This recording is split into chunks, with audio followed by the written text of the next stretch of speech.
Shalom, saudara-saudaraku yang dikasihi oleh Tuhan. Senang sekali untuk hari ini saya bisa menjumpai saudara.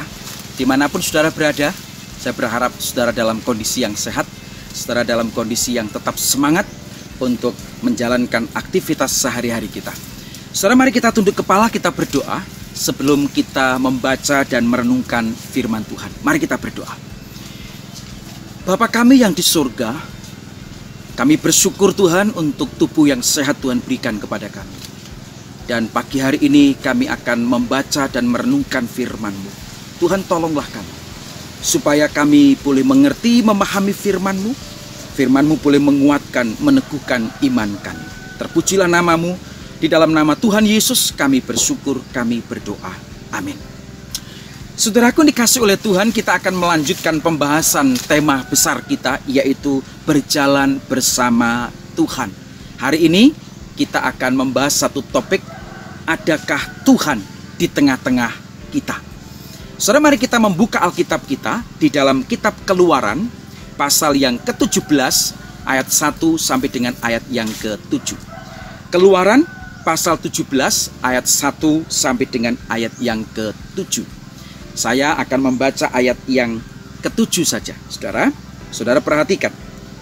Dinamailah tempat itu Massa dan Meribah.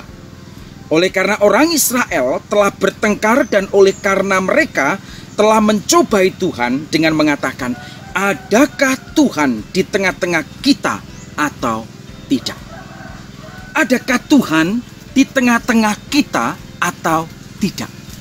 Saudara, ini adalah ucapan yang dikeluarkan, disampaikan oleh bangsa Israel, yang saat itu mereka sedang di dalam pergumulan dan persoalan yang sedang mereka hadapi.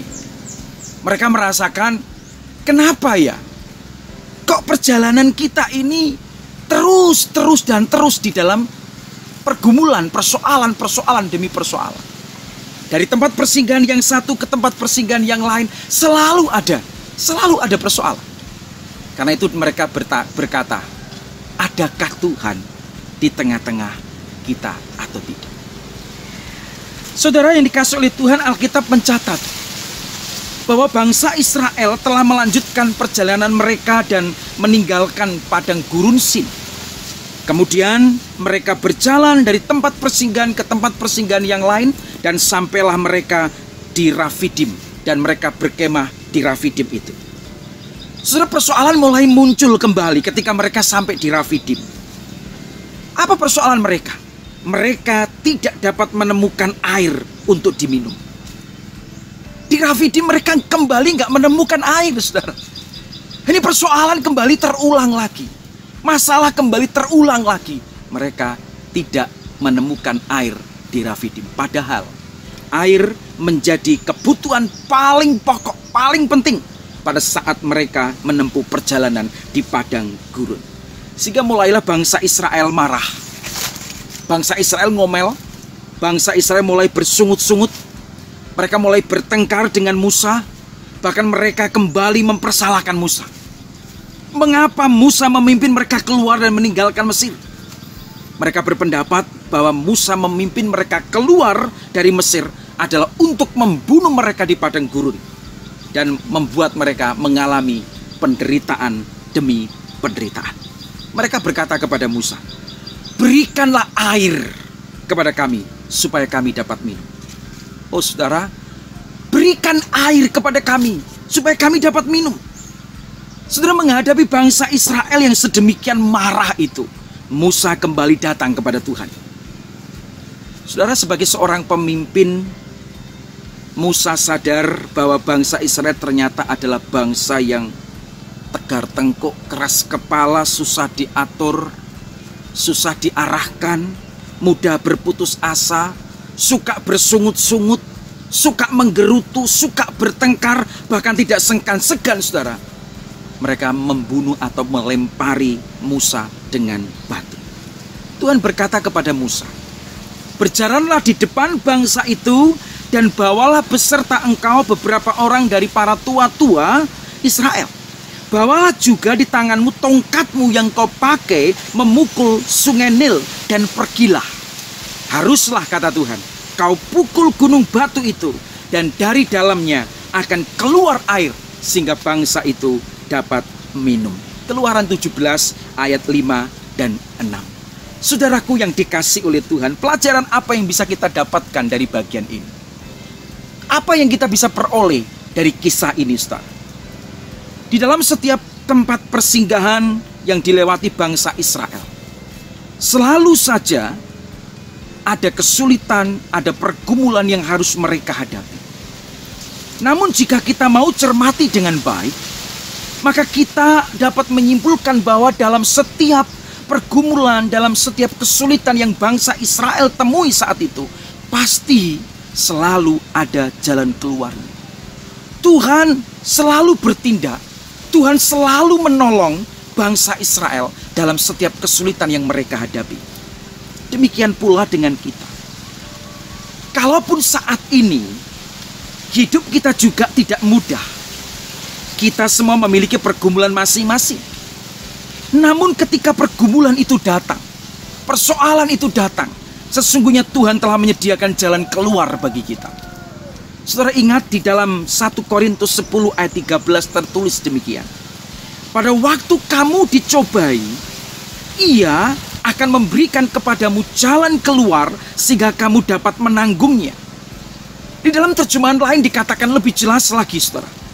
Pada waktu saudara, pada waktu kita ditimpa oleh pencobaan, Ia akan memberi jalan keluar kepadamu untuk menjadi kuat supaya saudara dapat bertahan. Amin. Dalam setiap persoalan yang kita hadapi, tidak mungkin gak ada jalan keluarnya.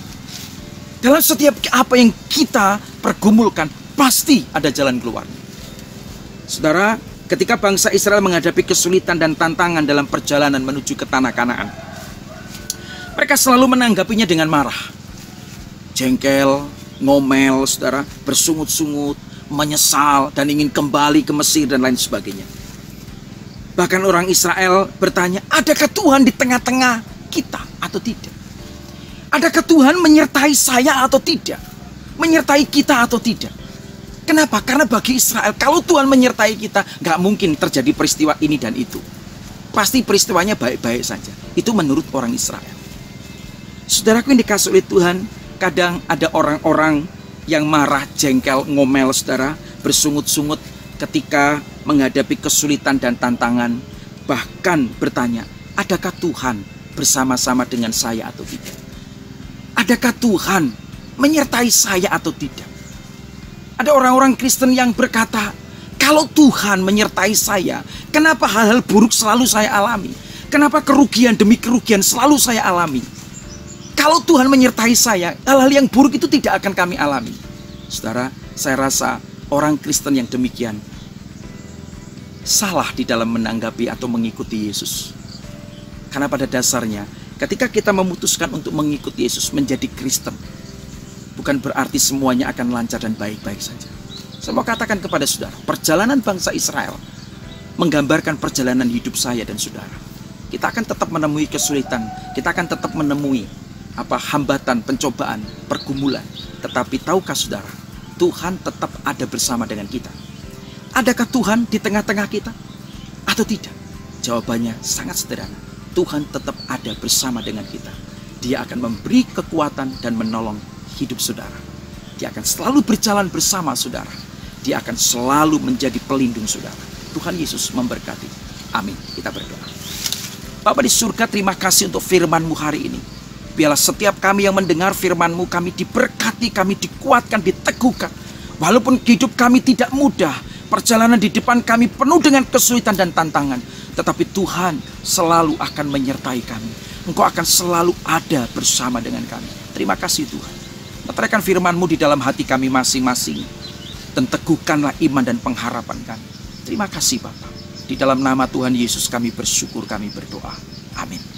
Tuhan Yesus memberkati. Selamat beraktivitas. Amin.